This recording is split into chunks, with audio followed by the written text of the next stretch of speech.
নারায়ণগঞ্জ হবে সবুজে ঘেরা, প্রাচ্যের ডান্ডি হবে বিশ্বসেরা। এ প্রত্যয়ে জেলা প্রশাসনের উদ্যোগে গ্রিন অ্যান্ড ক্লিন নারায়ণগঞ্জ কর্মসূচির আওতায় বুধবার 1 লক্ষ গাছ রোপণ করা হয়। বিস্তারিত থাকছে এস.এম. জহিরুল ইসলাম বিদ্যুতের প্রতিবেদনে। জেলা প্রশাসক মোহাম্মদ জাহিদুল ইসলাম মিয়া সাইনবোর্ড এলাকায় ওই ঐতিহাসিক বৃক্ষরোপণের উদ্বোধন করেন।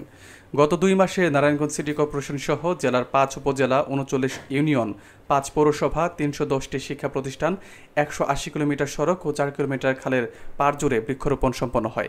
দেশে বিদেশে মিলিয়ে 48 প্রজাতির গাছ রোপণ করা হয়েছে। এর মধ্যে সর্বাধিক 3000 দেবদারু গাছ ঢাকা নারায়ণগঞ্জ লিংক রোডে রোপণ করা হয়।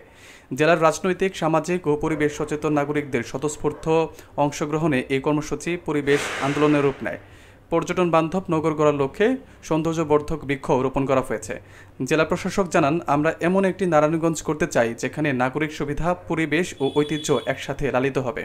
এই উদ্যোগ নারায়ণগঞ্জকে সবুজ ও মানবিক শহরে রূপান্তরের এক দৃষ্টান্তমূলক পদক্ষেপ।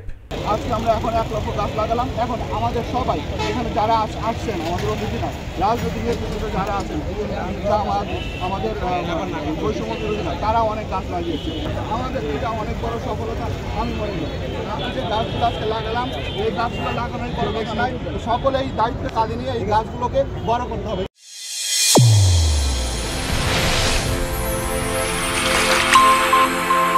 চ্যানেল A1 হৃদয়ের স্পন্দন।